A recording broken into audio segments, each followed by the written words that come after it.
normalement, Thomas, je devais dire hey, où est Thomas, mais Thomas, il est déjà à côté de moi, donc c'est un petit jeune. Il y en a qui ont des hamsters, moi j'ai Thomas.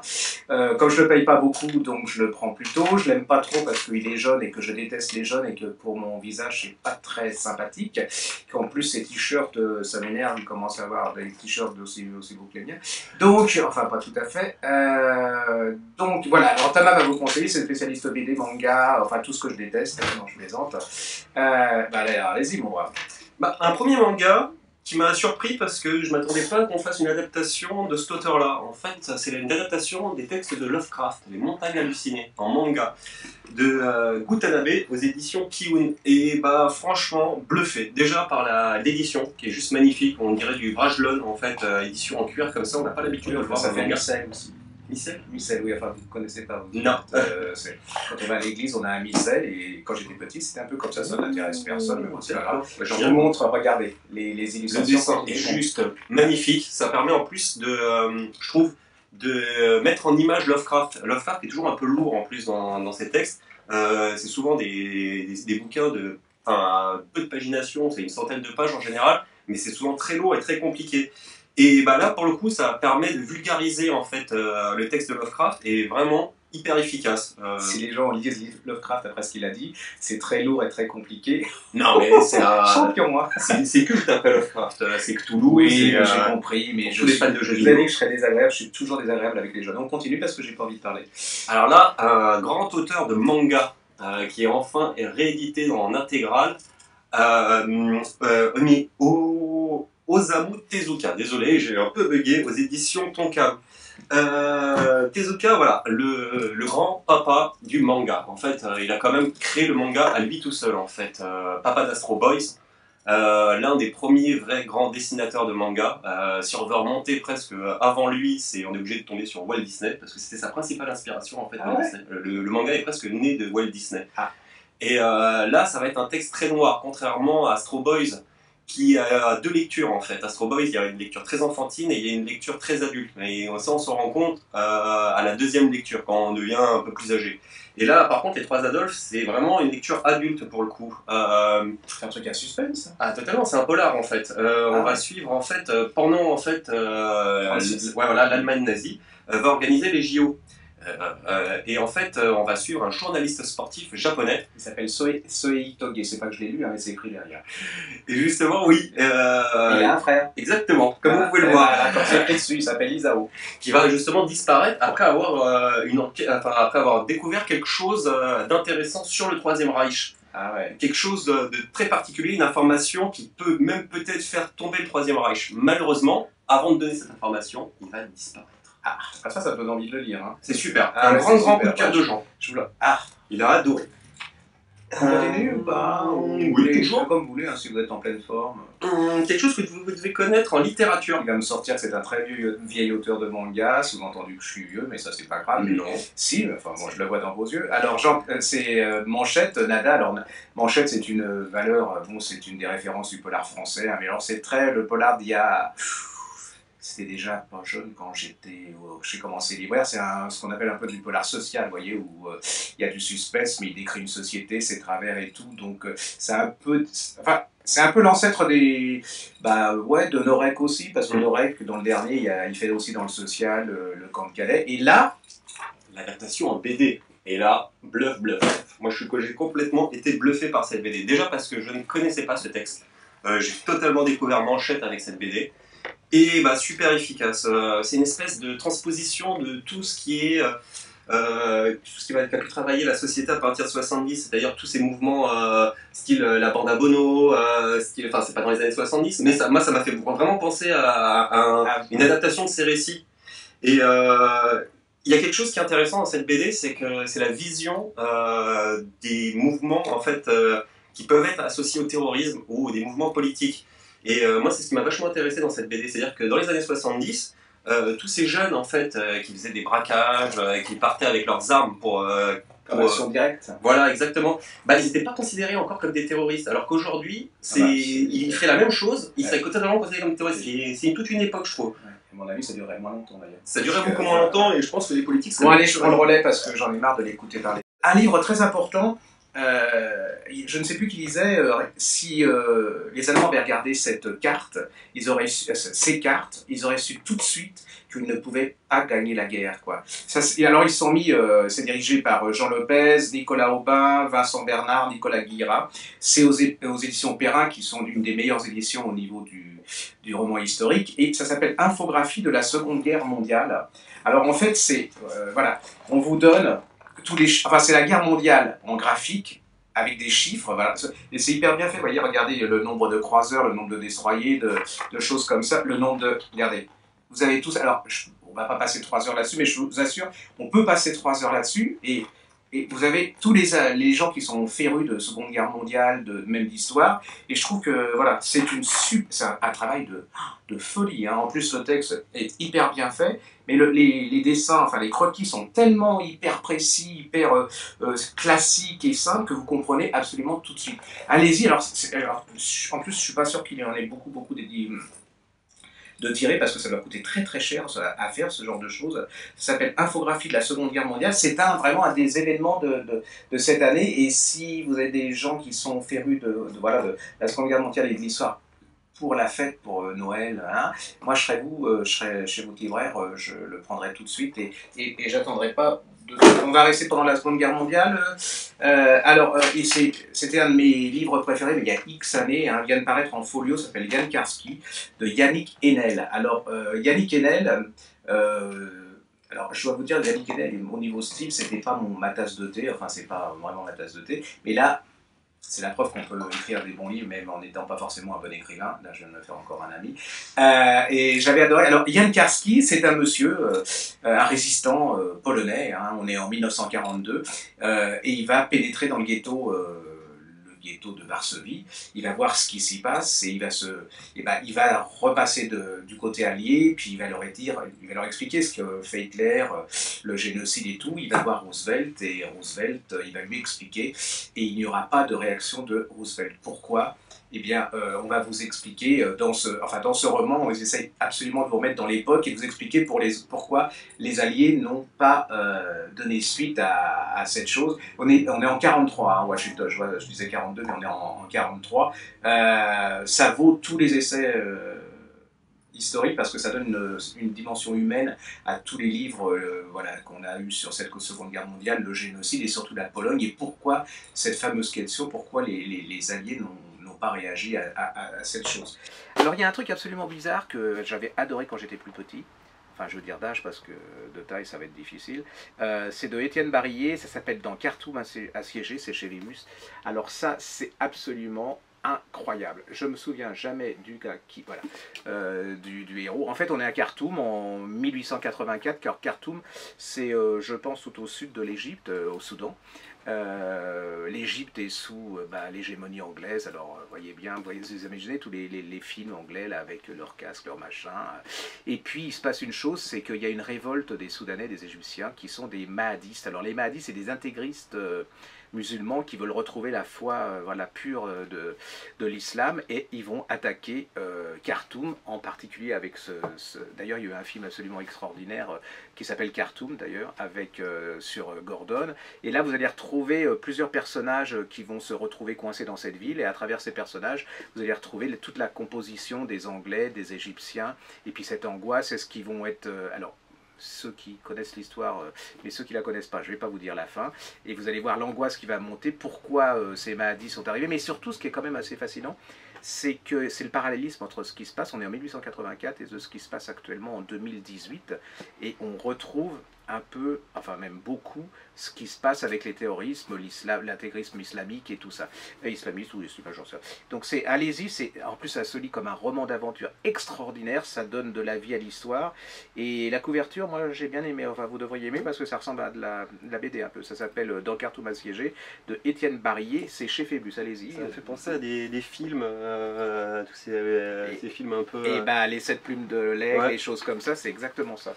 Bon, on va rester dans le historique avec un de mes auteurs dada, Perna et Otero, qui nous présente Mon port par la France. Alors là, c'est vraiment exceptionnel. Histoire vraie. Ah oui. Je dois reconnaître parce que je suis pas fan d'ABD et ça c'est exceptionnel. Et puis j'aime beaucoup cet auteur parce que voilà, il met souvent en fait des histoires assez originales en avant. Il sort souvent des sentiers battus, il nous apprend des choses à chaque fois et j'aime beaucoup Bernard pour ça. C'est lui qui a fait Darnan. Exactement. Et voilà, il avait fait aussi Forçat qui était vraiment bluffant. Là, il est accompagné d'Otero et il nous raconte en fait l'histoire du massacre de Thiroye. Thiroye qui n'est pas vraiment connu, ça arrivait post-Seconde Guerre mondiale. Et qu'est-ce qui s'est passé à Thiroye? L'armée a déclaré qu'en fait, les tirailleurs en fait, étaient des mutins. L'armée tire sur ces mutins. Alors il faut raconter pourquoi, parce que les mutins en fait ce sont des prisonniers noirs de la Seconde Guerre mondiale qui avaient été faits prisonniers par les Allemands. Donc on les a rapatriés, la victoire des Alliés, on les a rapatriés en Afrique en leur promettant une chose, c'est-à-dire qu'on leur donnerait un tiers de leur solde au départ de l'Allemagne, ce qu'on a fait, et puis le reste des tiers quand ils seraient en Afrique. Et on les a mis dans un camp, et le problème c'est qu'on ne leur a pas donné l'argent qu'on leur devait, donc d'où la rébellion. D'où la rébellion. Et voilà, et comme la France est radin, enfin est radine, et puis qu'à l'époque on rigolait pas trop avec la chose, qu'est-ce qu'ils ont fait les militaires? Ils ont tiré. Voilà. Et en fait on va suivre l'histoire d'une journaliste qui a vraiment existé. Qui existait, ouais. Exactement, et qui a vraiment, voilà, qui s'est investie dans cette histoire-là, et qui va en fait nous raconter comment c'est arrivé. Et en fait elle va aller directement, c'est au Sénégal je pense, Thiroye. C'est au Sénégal, ouais. Exactement, elle va aller au Sénégal. Et elle va faire une enquête et elle va vite découvrir que ces villageois ne sont pas totalement en phase avec ce que dit l'armée française et elle va vite le comprendre, le pourquoi du comment. Et c'est vraiment hyper intéressant. Alors, ouais. Alors il y a un doute sur la quantité, enfin quand on regarde sur le nombre de morts, hein, c'est-à-dire qu'il y en a qui disent plusieurs centaines, il y en a d'autres qui disent 35, mais en France ça a été complètement, c'est ça vraiment une donnée hyper importante, parce qu'en France ça a complètement été censuré à tel point qu'il y a un film qui a été fait en 88, et j'ai l'impression de dire des bêtises. Non, mais j'apprends quelque chose là. Incroyable, je déteste les jeunes. Donc ça a été un truc, ça a été un film qui a été fait en 88 et qui a été primé au Festival de Venise et qui a été vu dans le monde entier, sauf en France, qui n'a pas été distribué en France, et ce qui explique l'importance d'une BD comme ça qui remet en valeur des événements. C'est pareil pour Darnan, c'est vraiment, et puis le dessin. Voilà. Ouais, Otero qui nous avait fait. J'ai oublié le titre. Moi, Darnan, à part Darnan. Confession d'un enragé, exactement. Confession d'un enragé qui est juste magnifique. Allez-y, même si vous n'aimez pas la BD, ne serait-ce que pour le contenu historique, c'est vraiment un bouquin exceptionnel. Ouais. Et en plus, c'est beau. Enfin, je veux dire, la couverture, moi, je trouve ça absolument fabuleuse. Et les illustrations, pour moi, ça a été une des BD à tel point qu'on va le mettre dans le rayon histoire, parce que je trouve qu'avec Darnan, ça a été un des événements de cette année. Voilà. Bon, on passe un peu du coq à l'âne avec de la science-fiction. Oui. Renaissance, sorti très récemment chez Dargaud. Alors là aussi, gros coup de bluff. Pourquoi? Parce que Renaissance en fait va nous parler d'une invasion extraterrestre. Donc pour l'instant, on est tout ce qu'il y a de plus classique. Le truc, c'est que l'humanité est déjà pas mal dans le trou niveau climatique, et en plus on comprend vite qu'on a eu des problèmes avec les machines et qu'on a presque en guerre avec les machines. Et là, on va avoir des extraterrestres qui débarquent, qui font presque une invasion, mais qui viennent pas pour dominer l'humanité, qui viennent pas pour asservir l'humanité, mais qui viennent nous sauver parce qu'on n'arrive pas à se débrouiller tout seul et qu'on est un peu stupide quand même pour le coup. Et super efficace. Il y a un grand mélange, moi ça m'a fait penser un peu à ce film de Cameron qui est sorti, Avatar.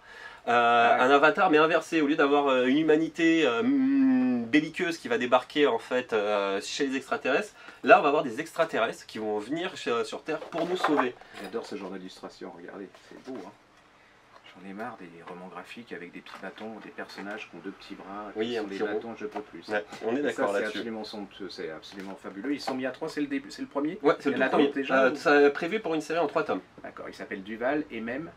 Ah oui, c'est pas la présentatrice, non, je ne pense pas. Blanchard, et ça s'appelle Les Déracinés, et c'est chez Dargaud. Vous en avez d'autres? Vous pouvez... Oui, d'accord, ça veut dire qu'il faut que j'y aille. Il y a une biographie, moi j'adore l'histoire de Elisabetta Lurgo, qui s'appelle Philippe d'Orléans, frère de Louis XIV, chez Perrin. Alors Philippe d'Orléans, c'était le frère de Louis XIV, hein, comme le titre l'indique, mais alors la mère de Louis XIV aimait beaucoup Louis XIV, celui qui va devenir roi, et elle se disait qu'il allait avoir un problème avec le frère, donc elle s'est arrangée, c'est un peu malsain, à habiller son fils, le deuxième, Philippe, avec des robes, des rubans, enfin vous voyez ce que je veux dire, de manière à ce que Louis XIV ne risque rien du côté du frère, et donc ça a été une caricature, c'est-à-dire que même sa femme femme se fichait de lui parce qu'il a été marié, hein, et donc dans l'histoire et la mythologie versaillaise et française, ce type était un peu sans mépris, hein, mais le guet de service, c'est-à-dire que c'était, il était efféminé, on l'a caricaturé avec plein de rubans, des bijoux, il avait, il avait aussi des compagnons, hein, en plus qu'il en avait plein puisque c'était le frère du roi et tout, mais en fait, ce n'est qu'une petite partie sans grand intérêt. Ça va, sans grand intérêt. Si de la part de la mère, parce qu'on voit comment on peut détruire quelqu'un, même si ça n'avait rien de... C'était naturel, hein, il était homosexuel de nature, mais elle l'a essayé de le briser comme ça. Et en fait, c'était un type absolument brillant intellectuellement, qui a été un des plus grands mécènes de l'époque et qui a aidé beaucoup de gens, qui étaient vraiment intelligents politiquement, il était très fin. Allez-y les découvrir ça, j'aime bien ce genre de biographie parce que ça s'attaque à des personnages qui n'étaient... ça casse les tabous, ça casse les caricatures, les mensonges et tout. Et en plus ça se lit, je ne vous dis pas, merveilleusement bien. Ça s'appelle Philippe d'Orléans, frère de Louis XIV, de Élisabeth Lurgot, c'est chez Perrin. Pour rester dans l'histoire, on a... alors ça c'est un des chefs-d'œuvre de l'année, hein, ça vient de paraître en poche, de Emmanuel de Varesquiel, qui est pour moi un des grands historiens contemporains. C'est chez Texto, c'est la collection poche de Taillandier, ça s'appelle Fouché, les silences de la pieuvre. Je ne vais pas vous faire 3 tonnes là-dessus, c'est pareil que pour Philippe d'Orléans, c'est-à-dire que la légende noire de Fouché, bon, elle repose sur des choses vraies, mais là vous allez voir que cet homme dépassait quand même, c'était autre chose que l'espèce de copain de Vidocq qui allait chercher dans les poubelles, même s'il allait chercher dans les poubelles. Mais c'est en plus une histoire de Napoléon, de la Restauration, il y a Talleyrand. Je ne sais pas si vous avez vu le dîner avec Brasseur et le dîner entre Talleyrand et Fouché, c'est absolument ça. Ça c'est une des biographies majeures de l'année dernière. Existe, je crois, chez Tempus, les vraies mémoires de Fouché, hein, donc c'est lui qui les écrit, donc c'est pas, voilà, il oublie certaines choses, il en rajoute d'autres. Là, allez-y, en plus le monsieur il écrit hyper bien et c'est vraiment quelque chose de brillant au niveau du style et du contenu. Qu'est-ce que j'ai d'autre? On va passer vite parce que tout le monde en parle, donc on va pas faire des tonnes là-dessus. C'est Rock de Philippe Manœuvre chez HarperCollins. C'est une histoire du rock à travers un homme, ça c'est génial, hein, le type il a été à côté des plus grands, il a côtoyé les plus grands, même jusqu'à, enfin ça va de Johnny aux Rolling Stones, en passant par, voilà. Bon, voilà, je vais pas faire, attends, je vais vous le dire, hein, je vais pas faire le genre qui s'en souvient. Les punks, ah oui, bah oui, il a été rédacteur en chef, j'oubliais, de Métal Hurlant et de Rock et Folk, donc c'est énorme. Il a connu Gainsbourg, Hallyday bien sûr, Madonna, Prince, Michael Jackson, Joey Starr, enfin, et ouais, Paul Naref, bon voilà, donc ça, si vous aimez la musique, en plus c'est pas mal écrit, hein, je dois dire, voilà. Alors si j'étais tendu, je dirais que c'est le journal d'un neuneu, mais là je serais méchant. Non, c'est vrai, je serais méchant. Vient de paraître, c'est hyper intéressant, mais de par le non-contenu. Enfin, ce type était... Enfin, ça s'appelle Journal intime de Nicolas II, décembre 1916, juillet 1918, chez Perrin. C'est un livre extraordinaire. Alors moi, les mémoires, je me disais, il y en a des tonnes, il va m'appeler... En fait, c'est l'histoire d'un mec qui n'était pas du tout à sa place, il n'aurait pas du tout été... Tsar, hein, c'était une espèce de petit ou grand bourgeois qui était complètement amoureux et sous la coupe de sa femme, qui ne rêvait que de choses, c'est d'être avec ses enfants, de faire de la photographie. C'était un grand bourgeois, mais pas du tout fait pour être empereur, juste en plus dans cette période absolument terrible. Et là, c'est de la guerre, hein, il est devenu il est devenu commandant des armées russes.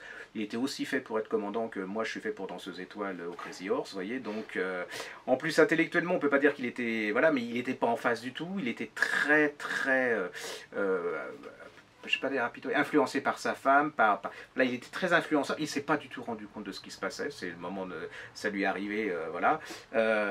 C'est assez intéressant parce que c'est un personnage, on se dit, on comprend qu'il va, on peut pas ne pas le, enfin la fin on l'aime bien parce que c'est pas l'histoire d'un pauvre type, on peut pas dire ça, mais c'est quand même quelqu'un qui est pas fait pour ce destin, qui est pas fait pour cette époque, et puis qui va lui arriver, on peut n'être que touché avec la mort de ses enfants, la mort de sa femme, sa mort tragique et tout. C'est vraiment, ouais, oui, la maladie de son fils a été une des causes en plus voilà, il ne pensait que pour un cirque que ça, c'était un des secrets Rasputin. La chronique elle est super bien faite, hein. On a parlé des arts, et là ils ont sorti un truc que j'ai adoré aussi. Enfin, les gars, ils sont pas... Enfin, bon, on va passer là-dessus. Je vous laisse le découvrir parce que ça s'appelle Ils ont tué le tsar de Nicolas Ross aux éditions de Syrte. Et là, vous avez tous les gentils qui ont assassiné, enfin, qui ont tiré, qui ont été ses geôliers et tout. Et donc, ils racontent leur version des faits. Allez-y. Les deux, vous allez voir les deux, c'est absolument impressionnant. Vous en avez un autre ou je continue? Moi, je fais de la jeunesse après, si vous voulez. Ah, allez-y, on fait de la jeunesse. Une collection que j'aime beaucoup, qui est un nouveau numéro, qui avait déjà dans sa collection le dragon qui n'aimait pas le feu, la maîtresse qui n'aimait pas les élèves. Il y a Marina Cardan, aussi, Nora regarde. Marina, si t'as un coiffeur près de chez toi, vas-y, dépêche-toi. Et le poney qui n'aimait pas les cavaliers. Ah, oui. Et là, dans la nouvelle collection, enfin le nouveau de la collection, c'est le pou qui n'aimait pas les cheveux. Il a un côté Houellebecq. Hein. Ah. Il a un côté, je sais pas, il ressemble à Houellebecq un peu. C'est peut-être. Oui, voilà. Et ce pou, c'est super cool parce qu'en plus, je trouve que ça apprend. Ça permet d'intégrer les poux pour les enfants. Je trouve que c'est quelque chose qui arrive toujours, CM1, CM2, enfants primaire. On a toujours les poux qui arrivent. Oh, j'adore. Et j'adore la tête du pou. Regardez. Elle a un dessin, Pauline Roland, c'est juste bluffant. Moi j'adore, je l'ai découvert au salon du livre de poche. Ah oui, on l'a au salon du livre de poche. Oui, exactement. Et voilà, grande découverte, grande dame je trouve, super gentille, qui fait des dédicaces magnifiques, qui est super... voilà, elle est très sensible, hein. Elle est très jolie aussi. Elle est très jolie. Ah oui, d'accord, il faut le dire. Mais voilà. Et le pou qui n'aimait pas les cheveux, c'est fait pour les parents, c'est fait pour les enfants. Si vous avez envie de rigoler un peu, en même temps de lire une belle histoire à vos enfants, foncez. Je pense qu'on peut le commencer à partir de 3-4 ans. 5 ans après, je pense que ça commence à devenir un peu enfantin, mais voilà, à partir de 3-4 ans, foncez dessus. Ça permet en plus d'expliquer les poux, ça permet de leur faire comprendre le pourquoi du comment, et je trouve ça super. Ouais, on se dépêche parce que je vais louper l'apéritif de mon dîner. Donc, non, je plaisante. Et pour finir, il fallait que je vous en parle en science-fiction souterrain. Alors ça, c'est super cool, c'était notre grand coup de cœur de l'année 2017, la BD SF de 2017 de Romain Baudy. Et Romain Baudy qu'on aura la chance d'avoir en dédicace le samedi 20 et que j'ai hâte de rencontrer. C'est vrai, c'est joli aussi. Et là, on est dans cette France qui commence à s'industrialiser. On va suivre en fait des mineurs qui vont découvrir en fait ces machines qui vont arriver dans les mines. Leur patron leur annonce que une nouvelle machine révolutionnaire pour creuser la mine, et ça fait vraiment peur à tout le monde parce que les syndicats justement ils commencent à se dire on va perdre notre boulot. Et ils ont peur. Oui, forcément. Et voilà. Et ils n'ont pas forcément tort parce que c'est la révolution industrielle qui est en marche. Et voilà, ils vont descendre dans cette mine et découvrir en fait que cette machine n'est pas la machine qu'on leur a vendue. On leur a vendu une espèce de foreuse qui va les aider à creuser, mais en fait c'est un automate qui va presque remplacer l'humain dans tous ces travaux. Ils vont descendre en bas de la mine. Les gens vont commencer à se dire non, on peut pas se faire piquer notre boulot, mais en fait ils vont découvrir qu'il y a quelque chose de bien pire au fond de cette mine que cette machine. Je suis vachement gentil avec vous parce que descendre en haut de la mine, ce sera... Mais comme je fais la même chose, donc je peux pas trop le faire remarquer parce que sinon les gens vont me le faire remarquer que je dis la même chose, je suis super que vous. Excusez-moi. Mais non, mais ça donne du peps. Et puis Marina, si elle nous regarde, ça lui rappellera comment elle parle elle-même. Donc voilà, qu'est-ce que je... Ah si, il y a un petit livre... Parce que là, ça fait quand même pas mal de temps, et puis il faut que... Voilà. On va quand même pas lasser les gens, même si on a beaucoup de talent et qui sont peut-être pas à la hauteur de notre talent, surtout qu'on en a deux maintenant. En plus, c'est un avantage quand on est assis comme ça, il a l'impression d'être aussi grand que lui, alors que quand je vais me... Bravo. Non, je vous dis, c'est pour remettre les choses en... Il y a même une mouche qui est sur... Alors, je vais vous expliquer, il y a un truc qui me fascine depuis une demi-heure. C'est qu'on est en train de vous parler, on se concentre, mais il y a une espèce de niaise de mouche, là, qu'il faut pas du tout attention à ce qu'on dit. Elle est sur la lumière, là, si on avait... Voilà, et là, voilà, rien à faire. J'espère qu'elle est en train de se brûler. Alors, juste vient de paraître un livre que... Alors, je connaissais pas l'histoire, j'adore Fitzgerald, pas la chanteuse, l'écrivain. Ça s'appelle L'autre côté du paradis de Sally Korslow et c'est chez Lattès. Alors, c'est l'histoire du dernier amour de Fitzgerald. Alors, Fitzgerald, vous connaissez, Gatsby, un type très complexé, qui a été pris par le Star System, qui a eu gagné beaucoup de fric, mais qu'on a dépensé beaucoup, qui a eu une femme absolument extraordinaire, mais qui a été elle aussi broyée, qui est devenue folle et qui est morte, je pense, dans un incendie dans son hôpital psychiatrique. Lui, il a eu énormément il a été énormément à la mode, il a gagné beaucoup de fric, mais il a beaucoup bu, il est descendu aux enfers. Et elle va l'aider jusqu'au bout. C'est l'histoire de cet amour, alors que cette fille, elle est carriériste, alors elle va l'aider parce que on va pénétrer dans le monde d'Hollywood et puis des metteurs en scène, enfin des scénaristes. Elle va l'aider à sa manière et elle va l'aider surtout jusqu'à la fin, parce qu'il va avoir une fin absolument tragique. C'est une espèce de... Voilà, c'est comme, vous savez, les gens qui sont bouffés par la télé-réalité, enfin ça n'existait pas à l'époque, mais les people qui sont bouffés par leur talent, puis une époque qui change, pareil, qui ne comprennent pas. Ça s'appelle L'autre côté du paradis de Sally Khosla chez Lattès, et je trouve ça absolument fabuleux. Donc bah voilà, j'espère que vous allez... c'est fini vous? Ouais. Bon. Par contre, il faut qu'on fasse un message, je crois. Exactement, parce qu'on a une dédicace le 20 du côté de la BD, mais le 19, le vendredi, on a fait un apéro dédicace. Apéro dédicace, ça veut dire que déjà vous pouvez venir et manger, boire, c'est la griffe qui enfin, vous si invite. vous pouviez venir acheter des livres aussi, parce que si vous faites que boire et manger, on va pas s'en tirer fort. Hein, donc les librairies sont très... C'est super sympathique quand même de pouvoir boire. Oui, bien sûr, mais enfin s'ils pouvaient venir dédicace, voilà, ça c'est le côté jeunesse, c'est en haut, voilà, donc vous venez, voilà. Et alors le premier invité, le Michel Bussy. Alors, qui vient de, ça vient de paraître en poche, hein, ça s'appelle Quand on la trouvait plutôt jolie. C'est un roman qui était de qualité de Michel Bussy, dont le Parisien disait ambitieux et preuilleux, terriblement efficace du Figaro, une histoire haletante de chez Lire. D'ailleurs, il faut signaler, à l'occasion de la parution, vient de paraître aussi une BD sur un des romans très très peu connus de Michel Bussy, qui s'appelle Mourir sur scène, qui a été d'ailleurs édité par un petit éditeur, je crois que c'est un petit éditeur normand qui d'ailleurs résiste très bien à la crise grâce au bouquin de Michel Bussy qui se vend beaucoup. C'est le tome 1, le deuxième n'est pas paru encore. Et ça s'appelle Mourir sur scène de Michel Bussy, c'est de Gaëtz, on dit ouais, Gaëtz Salvo, et c'est aux éditions Petit à Petit Exactement, Petit à Petit. Et voilà, vous avez... alors on aime ou on n'aime pas les illustrations, mais bon, l'intérêt c'est de faire découvrir le roman de Bussy, puis surtout après, si vous lisez cette BD, d'aller acheter le roman pour le lire. Mais bon, bah voilà, je trouve que c'est très sympa, parce que les gamins, ça peut leur permettre d'aller... Exactement. Voilà, ok. Moi, alors ensuite, on a Anne-Laure Boudou. Oui, alors Anne-Laure Boudou, c'est elle qui a écrit Et je danse aussi. Alors ça a été un livre... Ça a été un des grands succès de ces dernières années et vient de paraître sa nouveauté que vous découvrirez avec nous dans cette dédicace. Et en plus, elle est charmante, elle est brillante. C'est quand même relativement rare pour une femme. Et non, je plaisante. Voilà. Le prochain. Claire Favane. Pardon. Favane. Excusez-moi. Claire Favane. Claire Favane, très connue aux États-Unis, qui est moins connue en France sous le nom de Claire Favant, qui est, bon, on va pas présenter Claire Favant, hein, c'est un des monstres sacrés de la littérature policière française. Il y aura son nouveau livre. Exactement, Compteur d'ange. Oui, alors attention, parce que le nouveau livre de Claire Favant, c'est un roman exceptionnel, complètement différent, où elle va vous raconter une part de sa vie, voilà, c'est un grand livre qui dépasse la notion de polar pour rentrer vraiment dans le côté humain. Et voilà, je vous en dis pas plus, mais... on aura aussi Florent Oiseau. Florent Oiseau, tout le monde connaît, hein, c'est avec son roman qui s'appelle... Je vais m'y mettre. Oui, enfin, ça n'a rien de sexuel, hein, c'est un polar. Là, je sens très bien. Marina, s'il vous plaît, pas de mauvaise pensée. Et il sera là, en plus, il a énormément de talent. Il y aura un nouveau aussi de lui, je pense, ou pas de nouveau? Non, je ne sais alors, n'importe quoi, s'il n'y a pas de nouveau et que vous n'avez pas lu celui-là, il faut vous précipiter. En plus, c'est pas très cher, c'est hyper efficace. Rien à dire. On aura aussi Christian Carayon. Carayon, c'est un des nouveaux du polar français, hein, qui est vraiment, ça se passe... Alors moi, j'aime bien parce que ça se passe dans le milieu...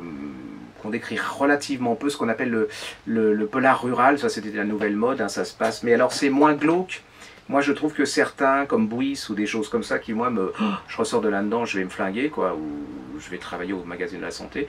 Mais, et là il vient sortir son troisième, je crois, qui est excellentissime aussi, et si vous n'avez pas lu, allez-y, parce que c'est vraiment... ils sont exceptionnels, quoi. Et donc voilà, on vous attend nombreux à partir de 18 h à la Griffe. Ah oui, alors surtout, n'oubliez, parce que je vous dis pas, il va y avoir une Murder Party. Murder Party, pour ceux qui connaissent pas, c'est une espèce de jeu de rôle qui va se passer dans la librairie, mais il fallait s'y inscrire, et puis c'est complet parce que la librairie, on n'est pas donc il fallait être 90 personnes, on a déjà les 90 personnes, mais l'intérêt, c'est que il y a une dédicace de gens très très très intéressants à partir de 18 h, et puis vous pourrez rencontrer, discuter avec, voilà, et puis découvrir peut-être aussi ce que c'est qu'une murder party si vous savez pas. Et donc c'est la Griffe Noire où il se passe toujours quelque chose, ça j'adore ce slogan débile. Et c'est vendredi 19. Même que je reviens de vacances spécialement pour ça. Je veux dire comment je suis content, donc vous avez intérêt d'être nombreux et d'être souriant et d'acheter beaucoup de livres dans les dédicaces parce que sinon je repars tout de suite. Voilà, alors j'espère que vous avez passé un bon moment. Ça a été, vous? Super heureux. D'ailleurs, un grand merci pour tous vos commentaires super gentils et merci beaucoup. Oui, alors je veux dire, si vous le voyez dans la rue, dites-lui que vous le reconnaissez parce que là, il y a 3 personnes qui l'ont reconnu. Et là, il monte. Alors, allez-y, ne loupez pas. Si vous êtes je vous dis pas où il habite, ou c'est un village très très important, pas loin de Saint-Maur où il y a 10 maisons. Là, il est un star. Il a déjà sa rue et sa place. C'est comme Jean Aznavour. Allez-y, non mais il fait bien son boulot, c'est marrant. Voilà. Alors, on espère vous revoir dans 15 jours, c'est ça? Le 24. Le 24 quoi? Octobre. Le 24 octobre déjà. D'accord. Mais j'ai pas quelque chose, enfin c'est pas grave, donc on sera là le 24, je pense qu'on a un dîner avec Marina aussi, je vous embrasse tous et puis... Sinon demain matin sur Sud Radio. Ah, on est quoi demain? Vendredi. On est vendredi? Non, c'est jeudi. Non, mais pardon. non, c'est vendredi que on est sur Sud Radio, et puis à partir de, je crois que c'est 11 h, quelque chose comme ça, enfin vous regardez sur la page Facebook de la Griffe Noire, il y a le vendredi sur France 5 avec la célèbre, la gigantesque, la merveilleuse Marina Dancos. Il y a Sud Radio, c'est avec Valérie Expert. Il y a aussi, alors là ça va faire, les gens vont se dire trop c'est trop, mais moi j'aime bien emmerder les gens. Donc c'est aussi sur Canal+, dans l'info du vrai, à 20 h, 20 h 15, le lundi, et puis maintenant le mercredi, parce que bon, il n'y a pas de raison. Hein. Et puis oui voilà. Et puis il y a quoi encore? Non, il y a le Facebook Live, oui, bien sûr, la Facebook Live, c'est l'épine dorsale. Si après ça, vous ne trouvez pas quelque chose à lire, et alors surtout, les enfants, là, on s'embête, là on a l'air, mais c'est pas facile à faire ce qu'on fait là, surtout quand on n'a rien à dire et qu'on les a pas lus. Parce que là, on a tout retenu, c'est les pages derrière, là, enfin c'est la 4e de couverture. Voilà. Achetez vos livres chez votre libraire. Et si vous n'avez pas si votre libraire, il n'y en a pas un, il y a toujours un libraire près de chez vous, ou qui a un site de vente ou quelque chose. Et quand je dis libraire indépendant, n'allez pas dans les centres, les Q, je sais pas quoi, les centres je sais pas quoi, ou les amas, je sais pas quoi. Vous allez chez votre libraire, il y en a toujours, il y a même des maisons de la presse qui commandent à Bordeaux, il y a des superbes maisons de la presse, il y a plein d'endroits où il y a des maisons de la presse qui font aussi des commandes de livres, qui ont un rayon, allez-y, et là vous sauverez beaucoup de choses, et puis c'est là que ça se passe dans les librairies indépendantes, parce que à ce que je sache, j'ai jamais su que les grands endroits lançaient beaucoup de livres. Voilà, à bientôt, et puis dans le 24.